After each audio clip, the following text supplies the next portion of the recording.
sakit, mga kung ano-anong bagay na ikinababalisa ng tao. Ang sabi, huwag kayong mabalisa sa anumang bagay, kundi sa lahat ng mga bagay, sa pamamagitan ng panalangin at daing kalakip ang pagpapasalamat sa Diyos, ay ipakilala ninyo ang inyong mga kahilingan sa Diyos. Wala tayong maia-approach na iba, kundi ang Diyos. Huwag kay Maria, huwag kay Pedro, huwag kung kani-kanino. Ipakilala ninyo ang inyong mga kahilingan sa Diyos at ang kapayapaan ng Diyos, the peace of God that passeth all understanding, the peace of God that transcends all understanding, yung kapayapaan ng Diyos na mahigit kaysa lahat ng understanding ng tao, ng doktor, ng psychologist, ng psychiatrist, ng mga espesyalista, mahigit ang naaabot ng kapayapaan ng Diyos. The peace of God that will conquer all understanding shall keep your hearts and minds through Christ Jesus. Kaya, ang kapayapaan ng Diyos na hindi masayod ng lahat ng pag-iisip, kahit kanino pang pag-iisip, pag samasamahin mo, walang kwenta. Yung kapayapaan ng Diyos na yon ang mag-iingat sa inyong puso at inyong pag-iisip kay Kristo. At pagka na kay Kristo ka, kapatid, wala ka ng worries, anxieties, mga alalahanin, kasi nagtitiwala ka na kung ikaw ay gusto pa niyang mabuhay, mabubuhay ka. Kung ayaw naman niya, kinukuha niya na ang buhay mo, wala ka namang magagawa. Doon ka lang magtiwala. At makita mo, dadagdag pa ng Diyos sa iyo yung mga pangangailangan mo sa buhay. At hindi ka na dapat mabalisa. Sa Mateo uli, sa Kapitulo 6, ang sabi doon sa versikulo 34, kaya't huwag ninyong ikabalisa ang sa araw ng bukas, sapagkat ang araw ng bukas ay mababalisa sa kanyang sarili. Ang ganda-gandang salita ng Diyos. Huwag kang mabalisa sa bukas. Ang bukas ang baalang mabalisa sa kanyang sarili. Wala ka ng preoccupations, mga problems, mga anxiety, depression, mawala. Huwag kang mabalisa.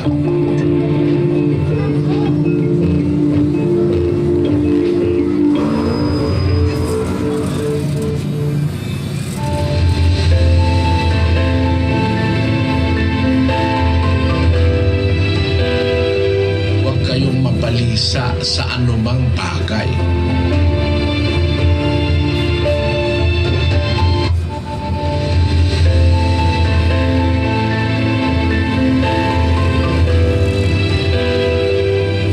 Mabalisa sa anumang bagay.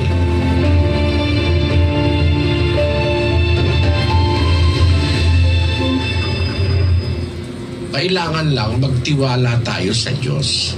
Mawawala yung depression, yung alalahanin. Kasi ang sabi ng Panginoong Hesus doon sa Mateo 6:27, at alin sa inyo ang sa pagkabalisa ay makapagdaragdag ng isang siko sa sukat ng kaniyang buhay. Yung isang siko kasi sa pamantayan ng Biblia, mula dito sa dulo ng pinakamahabang daliri hanggang sa siko, iyon ang isang siko. Ginagamit na way of measure noong panahon ng una. Ang isang siko, more or less, 18 inches. Kung mag-aalala ka, mababalisa ka ng mababalisa, makakapagdagdag ka ba sa buhay mo ng 18 inches na haba ng buhay?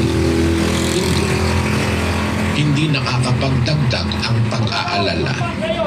Ang pag-aalala nakakapagdagdag sa ikamamatay, depression, mga kung ano-ano alalahanin.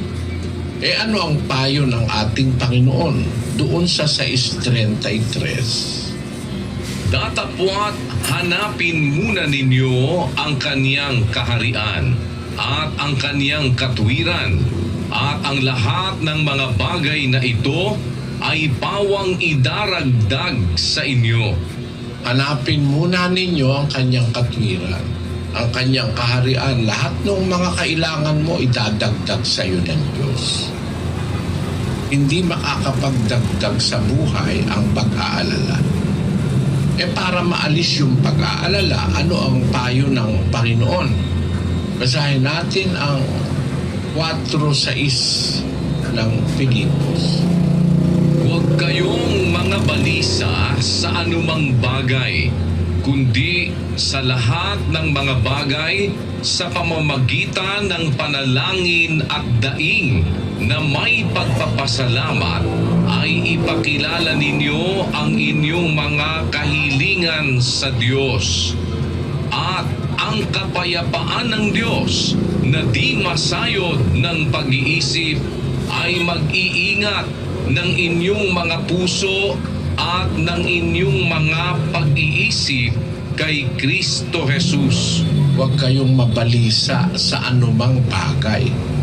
Kahit anong bagay, dapat huwag kang mabalisa. Napakalawak nun, kapatid.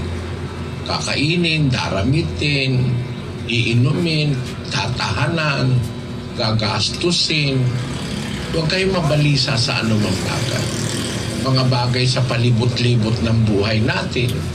Mga kung ano-anong mga aksidente, mga sakit, mga kung ano-anong bagay na ikinababalisa ng tao. Ang sabi, huwag kayong mabalisa sa anumang bagay, kundi sa lahat ng mga bagay, sa pamamagitan ng panalangin at daing, kalakip ang pagpapasalamat sa Diyos, ay ipakilala ninyo ang inyong mga kahilingan sa Diyos.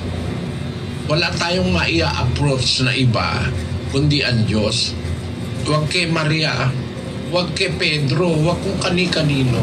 Ipakilala ninyo ang inyong mga kahilingan sa Diyos. At ang kapayapaan ng Diyos, the peace of God, that passeth all understanding. The peace of God that transcends all understanding. Yung kapayapaan ng Diyos na mahigit kaysa lahat ng understanding ng tao, ng doktor, ng psychologist, ng psychiatrist, ng mga espesyalista, mahigit ang naaabot ng kapayapaan ng Diyos. The peace of God that will conquer all understanding shall keep your hearts and minds through Christ Jesus. Kaya, ang kapayapaan ng Diyos na hindi masayod ng lahat ng pag-iisip, kahit kanino pang pag-iisip, pagsama-samahin mo, walang kwenta. Yung kapayapaan ng Diyos na yon ang mag-iingat sa inyong puso at inyong pag-iisip kay Kristo. At pagka na kay Kristo ka, kapatid, wala ka ng worries, anxieties, mga alalahanin, kasi nagtitiwala ka na kung ikaw ay gusto pa niyang mabuhay, mabubuhay ka. Kung ayaw naman niya, kinukuha niya na ang buhay mo. Wala ka namang magagawa. Doon ka lang magtiwala. At makita mo, dadagdag pa ng Diyos sa iyo yung mga pangangailangan mo sa buhay. At hindi ka na dapat mabalisa. Sa Mateo uli, sa Kapitulo 6, ang sabi doon sa versikulo 34, Kaya't huwag ninyong ikabalisa ang sa araw ng bukas, sapagkat ang araw ng bukas ay mababalisa sa kanyang sarili. ang ganda-gandang salita ng Diyos. Huwag kang mabalisa sa bukas. Ang bukas ang bahalang mabalisa sa kanyang sarili. Wala ka ng preoccupations, mga problems, mga anxiety, depression, mawala. Huwag kang mabalisa.